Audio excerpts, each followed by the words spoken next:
here in Vilnius, final checkpoint, going to meet Thomas, who works for MOQ, which is Vilnius's top mobile payment fintech company. Can have a quick chat with him about all things mobile payment and fintech. Good morning, lovely to meet you. Thomas, good morning. from MOQ. Yep. First of all, MOQ, what does MOQ stand for?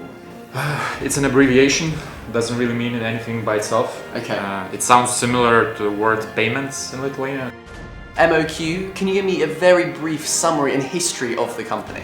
The whole company has only one purpose, is to launch mobile payments as a product here in Lithuania, to build a so-called MVP here and then hopefully expand geographically.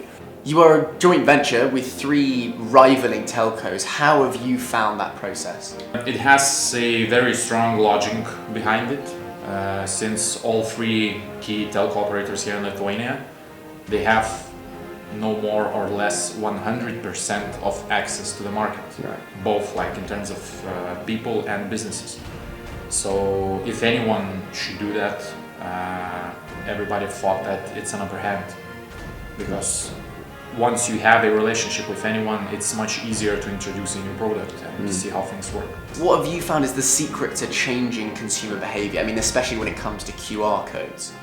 We had a cold shower in the beginning, since apart from some tech-savvy, digital-savvy people, like 10 or 15,000 altogether in all the market, no one has a strong need to initiate payments in a different way. Like, it's not like our people running around looking for cool ways to pay for something. It's not like that. So the only thing that worked for us is to try and swoop in the usual context that people have expenses, and try and offer some additional value or be interesting enough to actually make them move from what they have, what they're used to, towards our product. So in other words, no generic terms like revolutionary, your life will never be the same, there will be no stones left unturned, yada yada yada. No one gives a shit about that.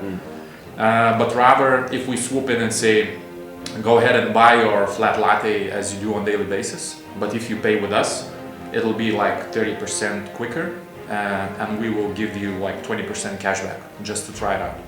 Then, if the onboarding process is easy enough and quick enough so that they can do it while standing at the queue, they do that and they try it out. What's the reason why QR codes are more popular in the Far East, like China or in Southeast Asia, as they are here in Europe? It's, in our market, it's considered to be old school. Pretty similar vibe to pagers. You remember the thing that you used to have, or somebody used to have next to the belt? So it's at the same shelf until the point when you start adding additional value.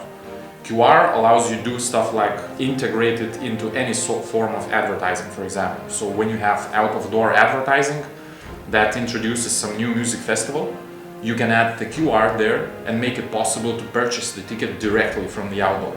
That's when the game starts changing. You can take all the second-hand market, the so-called second-hand market with used pre-owned items, whatever that is. Doesn't matter if it's outgrown clothes for children or some used bikes or whatever, and you can upgrade the whole second-hand market into e-commerce, pushing this QR into every basically ad that there is, and moving from the point when they were just introducing stuff to the point where they can actually sell stuff with no e-commerce integration and stuff like that. Final question for you, Thomas. Do you plan on expanding into any other countries inside or outside of the EU? Lithuania is considered to be the place to test out and build the MVP.